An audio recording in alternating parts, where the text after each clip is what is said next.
Vamos a abrir nuestras Biblias, por favor, en Segunda de Timoteo capítulo 1, y daremos lectura al verso 8 al 11. Segunda de Timoteo capítulo 1, versículo 8.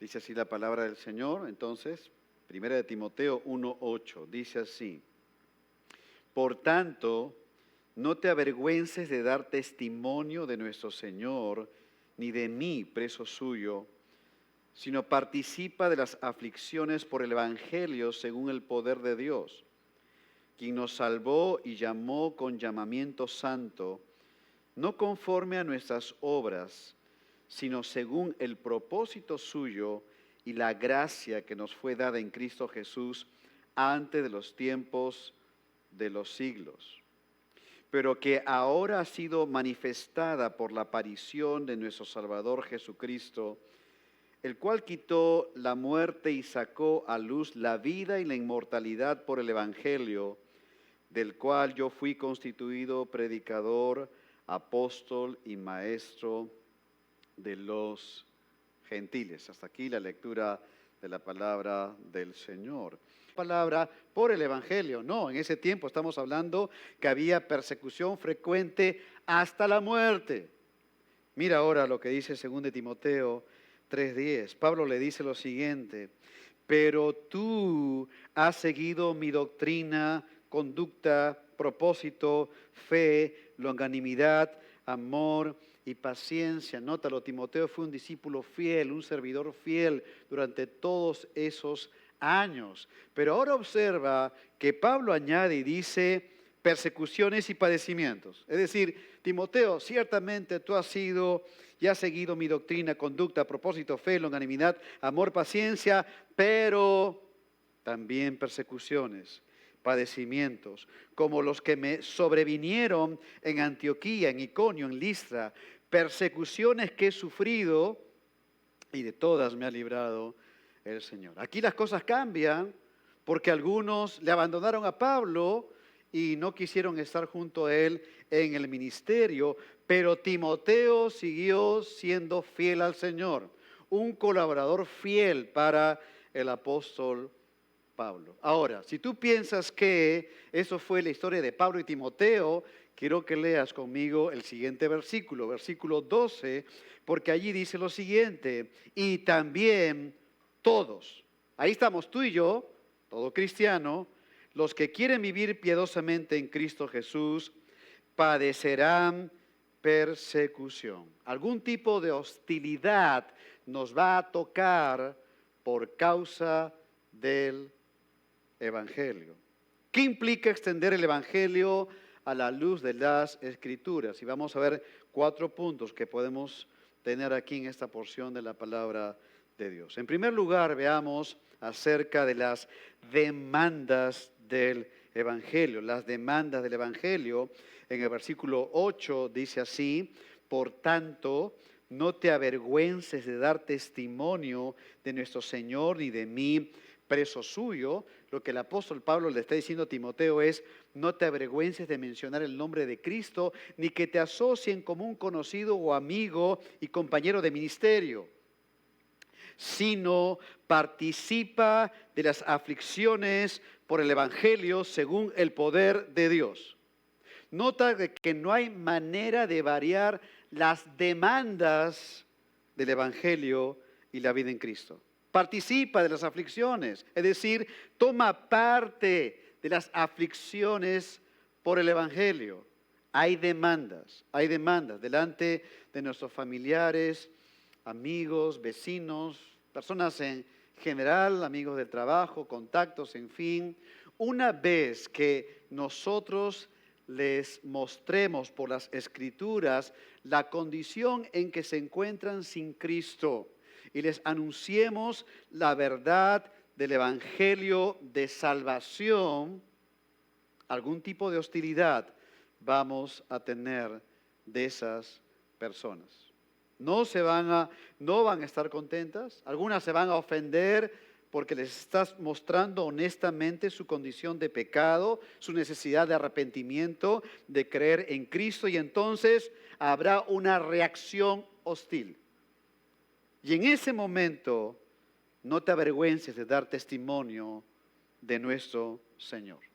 No hay manera de poder comunicar las buenas noticias de salvación sin que empecemos mostrando las malas noticias de la condición humana sin Cristo. Y eso significa ser muy claros bíblicamente, con amor, decirles que son pecadores, que están con destino al infierno sin Cristo. Eso es lo que dice la Biblia. Y entonces algunos van a responder al Evangelio y otros no. Otros no se van a arrepentir, otros no van a abrazar a Cristo como el Salvador. Y aunque haya hostilidad, participa de las aflicciones por el Evangelio. Hermano, no te sientas mal si alguien te dice algo ofendiéndote, hiriéndote o rechazándote. Si tú estás hablando claramente el Evangelio del reino de los cielos, tal como la palabra de Dios lo presenta, lo estás haciendo bien. Lo que tienes que hacer es asegurarte en Cristo, aunque haya aflicción por ese motivo. Ponte en las manos del Señor y Dios va a tomar el control absoluto de ello, porque de Él pertenece la salvación, dice la Escritura. Recordemos un momento las palabras de Cristo.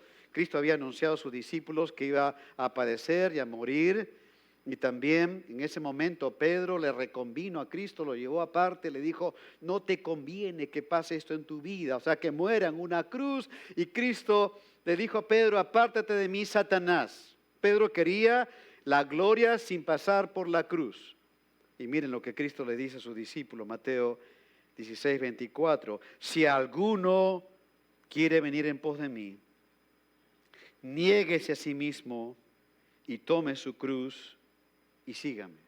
Es decir, lo que Cristo les está diciendo a sus discípulos, no pretendan cambiar la manera de Dios en el cual tienen que seguirme. Si alguno de ustedes realmente quiere seguirme, niéguese a sí mismo, negarse en su voluntad de caminar bajo sus propios criterios y seguir fielmente a Cristo con las demandas de la cruz. Cuando Pablo le escribe a la iglesia de Filipos, dice lo siguiente, capítulo 2, versículo 17, y aunque sea derramado en libación sobre el sacrificio y servicio de vuestra fe, me gozo y regocijo con todos vosotros. El apóstol Pablo veía su vida de servicio como una ofrenda al Señor, derramado en libación. Era la ofrenda líquida en el Antiguo Testamento, y Pablo se gozaba por ello, porque si la iglesia iba a ser beneficiada edificándose en las Escrituras y otros más iban a añadirse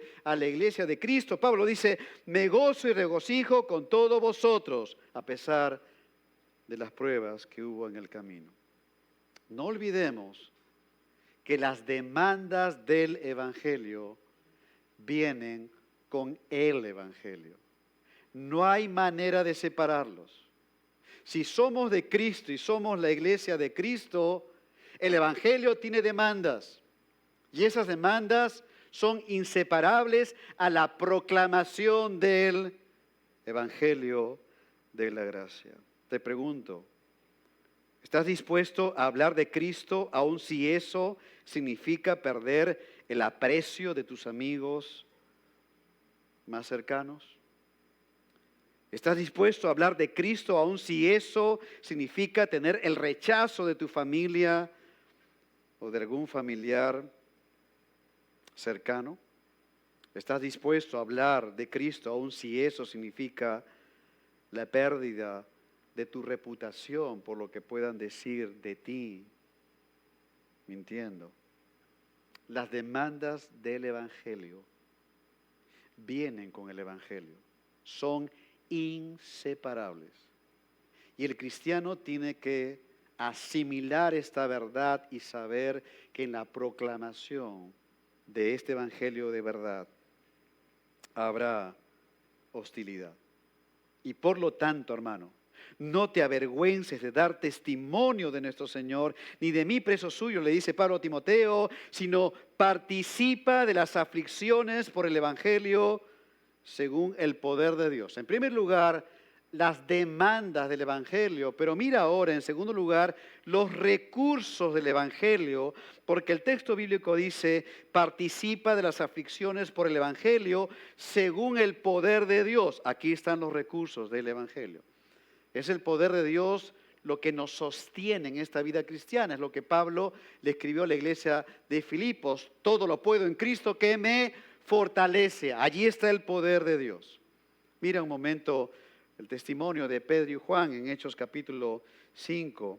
Dice así, y ellos, ahí está Pedro y Juan, se refiere a Pedro y Juan, habían sido azotados y les amenazaron con fuerza, les intimaron, amenazaron con fuerza para que no predicasen el Evangelio. Y ellos, Pedro y Juan, salieron de la presencia del concilio, gozosos de haber sido tenidos por dignos de padecer afrenta por causa del nombre de Cristo. Uno lee esto y dice, gozosos de sufrir por Cristo, ¿están locos? No, no están locos. No es que salieron de ese concilio diciendo, cómo nos gusta que nos arda la espalda de los azotes que nos han dado. No, esa espalda estaba lacerada. Por cierto, estaban adoloridos y molidos por eso, y además las amenazas que les habían dado, pero como sabían quién es Cristo y el Evangelio que les ha sido entregado, esos azotes y amenazas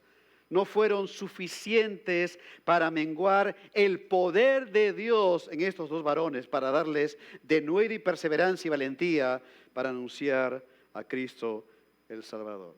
Y eso es algo sobrenatural. Capta eso, es sobrenatural. Mira el resultado de las amenazas y los azotes en el versículo 42.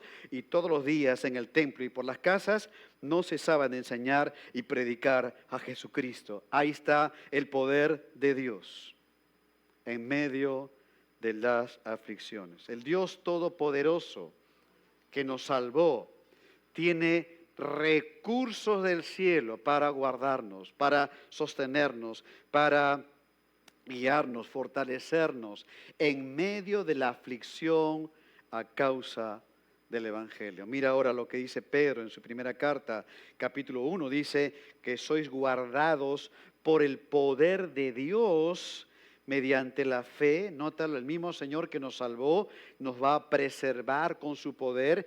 Esto es algo sobrenatural. ¿Y hasta cuándo nos va a preservar? Con su poder. Mira, para alcanzar la salvación que está preparada para ser manifestada en el tiempo postrero. ¿Hasta cuándo nos va a preservar con su poder? Hasta cuando estemos en la presencia del Señor. Lo tenemos garantizado. No olvidemos que Pablo no está escribiendo esta carta desde un hotel 5 estrellas. Él está escribiendo esta segunda carta desde una cárcel horrible, hedionda, apestosa cárcel. Quiero enseñarle una foto de la cárcel de Pablo, si pueden proyectarla. Primera foto. Esta es la cárcel Mamertina, que está todavía en Roma. Los turistas van para ver dónde Pablo estuvo, donde Pedro también estuvo. Ahora han hecho una escalera para ver más o menos este espacio donde no solamente entraba un reo, sino 2, 3, 5, 20 reos. Nótalo, es un lugar cerrado, no tiene servicios higiénicos, nada, absolutamente nada. Vamos a ver una segunda foto. Aquí se ve desde otro ángulo, es un lugar cerrado, está bajo tierra. Bajo tierra. Ven ese orificio en el techo, por ahí ingresaban a los reos, colgándolos de soga hacia la parte inferior. En la parte superior había como una sala donde los soldados romanos cuidaban de que ninguno pudiera salirse por ese orificio. Por ese mismo orificio les daban la comida, les pasaban los alimentos que podían darles en ese tiempo.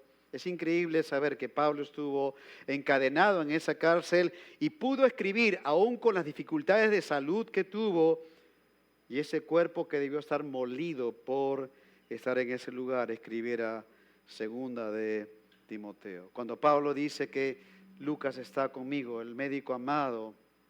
Podemos pensar que Lucas vio la manera en que pudieran bajarlo para atender a Pablo en esa cárcel. Cuando dice la Biblia en 2 Timoteo 1:16, pero tenga el Señor misericordia de la casa de Onesíforo, porque muchas veces me confortó y no se avergonzó de mis cadenas, sino que cuando fue a Roma me halló solícitamente y me encontró. Ese cristiano Onesíforo, su casa, probablemente casado, sus hijos, papá, anda, busca a Pablo, su esposa, anda, esposo, búscalo, ayúdalo. Y Onesíforo fue arriesgando su propia vida de quedarse, no quiten esa lámina por favor, de quedarse en esa cárcel, de esa cárcel. Un historiador romano dice que esa cárcel repugnante, un lugar repugnante, espantoso, por su estado de abandono, oscuridad y pestilencia. Y allí estuvo Pablo escribiendo esta carta. Hoy en día a veces los cristianos por cualquier pequeñez, la mínima prueba están dejando de ser fieles al Señor cuando el poder de Dios está a su disposición. Está a disposición el poder y los recursos del cielo. Cuando Pablo escribió su segunda carta a los Corintios, capítulo 12, versículo 7, Pablo dice así: y para que la grandeza de las revelaciones no me exaltase desmedidamente, me fue dado un aguijón en mi carne, un mensajero de Satanás que me abofetee para que no me enaltezca sobremanera. Nota por favor de que Dios nos permite pruebas preventivas. Es decir, Pablo fue arrebatado al tercer cielo en su espíritu. No sabemos cómo fue eso, pero fue al tercer cielo, a la misma presencia de Dios, y vio cosas increíbles ahí. Dios no le permitió escribirlo en las Escrituras. A Juan el apóstol sí le permitió, por eso tenemos Apocalipsis. Y Pablo sabe que para que su corazón no se enorgullezca en sobremanera, Dios envía una prueba preventiva para que Pablo no caiga en ese pecado. Dios permite pruebas preventivas en nuestras vidas para mantenernos en el lugar donde no debemos salir y desobedecerle, deshonrarle. Y nota que Pablo dice que aquí, Dios le dio un permiso limitado a Satanás para que lo abofetee con un aguijón en la carne. En el versículo 8, Pablo dice: respecto a lo cual 3 veces he rogado al Señor que lo quite de mí. Y me ha dicho: bástate mi gracia, porque mi poder se perfecciona en la debilidad. Y entonces Pablo responde: por tanto, de buena gana, Pablo no está renegando, me gloriaré, me gozaré, más bien en mis debilidades, para que repose sobre mí el poder de Cristo, los recursos del cielo en la vida. El poder de Dios no siempre se va a manifestar de manera obvia. Va a sanar a un creyente poderosamente o va a permitir que otro creyente padezca esa enfermedad hasta el día de su muerte. El Señor pudo haber sacado a Pablo con sus ángeles de esa cárcel, como lo hizo con Pedro, ¿recuerdas? O con la sola palabra de su boca pudo haber solucionado todas las pruebas que estaba pasando la iglesia de Éfeso, pero el Señor usó la aflicción como un medio en que sus hijos dependieran de Él, para que repose el poder de Cristo. El Señor orquestó todo lo que está aconteciendo dentro de sus planes soberanos, fuera de la lógica humana, pero que esto iba a ser para su gloria y exaltación. Toda aflicción que estés experimentando por ser de Cristo, proclamando de Cristo, viviendo para Cristo, toda aflicción, tienes que entender y asimilar de que sin lugar a dudas, el Señor está usando esta circunstancia para su propia exaltación. Y aunque te sea difícil comprenderlo, allí está su poder. Porque tienes la garantía del Dios Todopoderoso. Porque, ¿recuerdas? El que comenzó en vosotros la buena obra, la perfeccionará hasta el día de Jesucristo. Él la empezó, Él la va a culminar. Esa es la garantía del Señor. Por eso es que Pablo pudo sobrellevar esa prueba en esa cárcel horrible y hedionda. Pablo va a decir en el versículo 9, quien nos salvó y llamó con llamamiento santo. Nótalo por favor, el concepto es lo siguiente, es que participa de las aflicciones según el poder de Dios, que quien nos llamó, Dios nos salvó y llamó con llamamiento santo. Eso quiere decir de que el mismo Dios poderoso que nos sostiene en la aflicción, es el mismo Dios poderoso quien nos salvó por gracia. Y es el mismo Dios poderoso quien nos ha llamado para vivir una vida en santidad. El poder de Dios está en toda la vida en Cristo. No estamos desamparados, no es que tengamos que vivir con nuestra propia fuerza, capacidad o impulso humano, porque no llegaríamos ni a 10 metros en la vida cristiana. El poder de Dios está en todo, en la aflicción, en su llamado para salvación y en su llamamiento para vivir en santidad. El Señor que nos salvó por gracia es el Señor que nos santifica por gracia. Y entonces Pablo añade y dice, no conforme a nuestras obras. Es decir, que así como el Señor no nos salvó por obras, sino por gracia, de ese mismo modo el Señor que nos rescató no quiere que vivamos conforme a nuestros propios planes, ideas y proyectos personales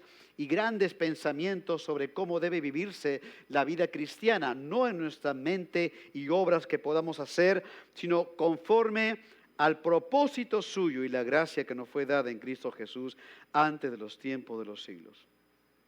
El Señor no nos ha salvado para que nosotros le digamos gracias Señor y a partir de ahora yo voy a vivir mi cristianismo como a mí me parece, porque he sacado algunas conclusiones con 3 o 4 versículos. No es conforme a nuestras obras, es conforme al propósito suyo y la gracia de Dios en Cristo Jesús. Los recursos del cielo, su poder. Pero ahora pasamos al punto 3 sobre el plan eterno de Dios en el Evangelio, porque hemos leído justamente según el propósito suyo. Este es el plan de Dios y la gracia que nos fue dada en Cristo Jesús, léelo bien, antes de los tiempos de los siglos. Nuestra vida en Cristo está determinada antes que este mundo comenzara. ¿Cómo comprender eso? ¿Cómo asimilar y captar esta verdad bíblica? Mira lo que dice Efesios capítulo 3, versículo 11. Conforme al propósito eterno que hizo en Cristo Jesús, nuestro Señor, en quien tenemos seguridad y acceso con confianza por medio de la fe en Él, por lo cual pido que no desmayéis a causa de mis tribulaciones por vosotros, los cuales son vuestra gloria.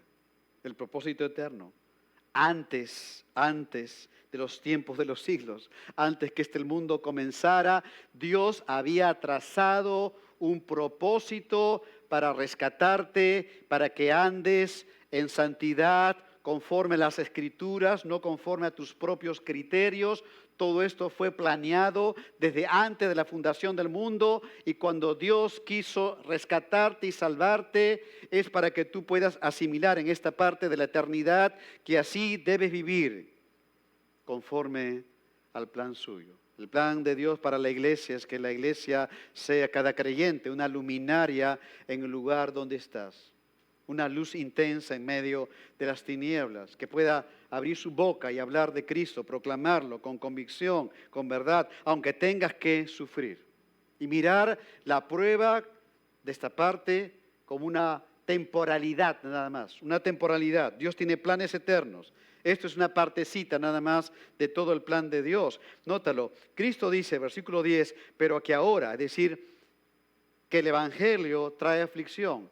Dios mismo con su poder nos ha salvado, que Dios con su poder nos ha llamado para vivir en santidad y que no es conforme a nuestras obras, conforme querramos vivirlo. ¿Por qué? Porque dice, pero que ahora ese propósito eterno y ese plan ha sido manifestada por la aparición de nuestro Salvador Jesucristo. El Señor Jesucristo en su primera venida corrió el velo de la revelación bíblica y quiso mostrar esta verdad para que su iglesia no vivamos ignorantes de lo que la palabra de Dios dice y simplemente vivamos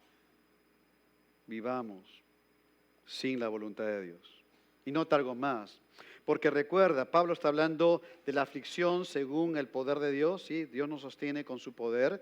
Y al final del verso 10 dice, el cual quitó la muerte y sacó a luz la vida y la inmortalidad por el Evangelio. Aquí el verbo quitar o quitó, o quitar, significa volver inoperante. No es que la muerte no va a tocar a un creyente o que no vamos a sufrir a no ser que seamos arrebatados, sino que significa que la muerte para un creyente ya no es una amenaza, no es el fin, no es un enemigo, por cierto que no.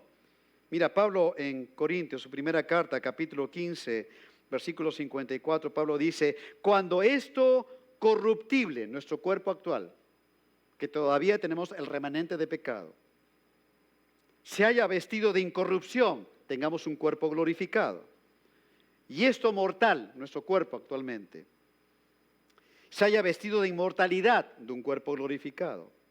Entonces se cumplirá la palabra que está escrita, sorbida es la muerte en victoria. Sorbida significa absorbida. Permítanme expresarlo de esta manera. La muerte ha sido tragada por la gran victoria de Cristo en la cruz. Por eso Pablo puede decir en 2 Timoteo 1:10, quitó la muerte. La hizo inoperante en la vida de un creyente. Por eso es que Pablo aquí en 1 Corintios capítulo 15, versículo 55 dice, ¿dónde está, oh muerte, tu aguijón? ¿Dónde, oh sepulcro, tu victoria? Ya que el aguijón de la muerte es el pecado, la paga del pecado es muerte, y el poder del pecado la ley nos condena. Mas gracias sean dadas a Dios que nos da la victoria por medio de nuestro Señor Jesucristo. Gloria a su nombre. Porque la muerte ya no es una amenaza, un enemigo o es el fin. Y cuando la Biblia dice, quitó la muerte, le hizo inoperante y sacó a luz la vida y la inmortalidad por el Evangelio, significa que el Señor quiso darlas a conocer. Recuerden su primera venida. Y en el contexto, en medio de la aflicción, es pensar que las pruebas temporales son eso, temporales. Pero un día, cada hijo de Dios, hija de Dios, estaremos gozando de la presencia de la eternidad con nuestro Salvador, donde dice la palabra de Dios que el Señor enjugará toda lágrima, ya no habrá más muerte, ni dolor, ni llanto, ni clamor, porque las primeras cosas pasaron. Y ahora estamos con el Señor, estaremos con el Señor. Pero a los que no son de Cristo, este mismo pasaje de Apocalipsis 21 que ahora he mencionado, versículo 4, en el versículo 8, mira lo que dice la palabra de Dios. Escúchalo bien, si no eres de Cristo. Pero los cobardes e incrédulos, ahí están los que no son de Cristo.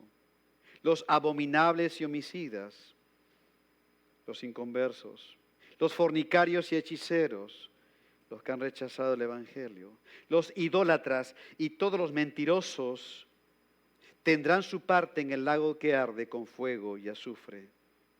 Y eso es el infierno. El Evangelio, las buenas noticias de salvación inician con una mala noticia. La mala noticia es que el hombre está perdido rumbo a la perdición eterna en el infierno. Ha ofendido a un Dios que es 3 veces santo. La ley de Dios lo condena. No hay manera que el hombre pueda salvarse por sí mismo. Y entonces el Hijo de Dios se hizo hombre, se encarnó en Cristo. Y Cristo fue a morir en la cruz por los pecadores. Resucitó al tercer día entre los muertos para dar evidencia que venció a la muerte, el infierno y al pecado. Quitó la muerte, la hizo inoperante para aquellos que son de Cristo. Y lo que tú necesitas ahora que no eres de Cristo es arrepentirte de tus pecados, creer en Jesucristo para que puedas experimentar la luz y la inmortalidad que es por el Evangelio. Es el plan eterno de Dios en el Evangelio. Pero en cuarto lugar, es la responsabilidad personal frente al Evangelio, porque Pablo dice en el versículo 11, del cual yo fui constituido predicador. Recuerda, sacó a luz la vida y la inmortalidad por el Evangelio, del cual yo fui constituido predicador, apóstol y maestro de los gentiles. Pablo fue comisionado hacer esto, predicador, apóstol, maestro de los gentiles. ¿Recuerdas cuando iba camino a Damasco? El Señor lo cuadró allí, vino a los pies de Cristo. El Señor habló a un creyente fiel, valiente, Ananías, que vaya a verlo cuando nadie quería ver a Pablo, asesino de los creyentes. Y a Ananías le dice, en el capítulo 9 de Hechos, ve, porque instrumento escogido me es este, para llevar mi nombre en presencia de los gentiles y de reyes y de los hijos de Israel, porque yo le mostraré cuánto le es necesario padecer por mi nombre. Eso fue Pablo, un llamado a ser un predicador, un heraldo de Cristo, alguien que tenía que anunciar con convicción del cielo lo que el rey, un gobernante, le había dado. Eso es lo que es un heraldo. Un heraldo no tenía la autoridad, el permiso de poder variar el mensaje que le daba el rey, sino que tenía que proclamarlo, anunciarlo a viva voz, con convicción, porque era el mensaje del rey. Eso fue Pablo, un heraldo, un predicador fiel, pero también fue comisionado como apóstol. Al inicio nomás de la segunda carta, Pablo dice, Pablo, apóstol de Jesucristo por la voluntad de Dios. Pablo fue el último apóstol dentro de ese grupo pequeño de apóstoles que el Señor escogió para que pudieran servir en la etapa inicial de la iglesia de Cristo. Y también Pablo fue un maestro a los gentiles. Fue exactamente su llamado, fue instrumento escogido para llevar el nombre de Cristo a los gentiles. Hermano, el punto aquí es que Dios tiene un plan eterno, pero Dios usa instrumentos humanos para llevar a cabo ese plan eterno. Y en ese plan eterno de Dios para su iglesia en el 2025, Dios quiere usarte a ti. Tienes que grabarte en tu mente y corazón. Tú eres el instrumento de Dios para llevar el evangelio de Jesucristo a los perdidos, aunque tengas que sufrir. Porque es la manera que Dios opera para llamar a los perdidos a su iglesia. Y aunque el mundo se oponga, tus familiares te ignoren, tus amigos te digan cosas hirientes, no te avergüences de dar testimonio de nuestro Señor, sino participa de las aflicciones según el poder de Dios, anunciando el Evangelio. Es la responsabilidad personal frente al Evangelio. Dios te salvó para que seas un heraldo de Cristo en un mundo necesitado de la verdad. Son las demandas del Evangelio, los recursos del Evangelio, el plan eterno de Dios en el Evangelio y la responsabilidad personal frente al Evangelio. Esa es la iglesia de Cristo. Vamos a orar al Señor.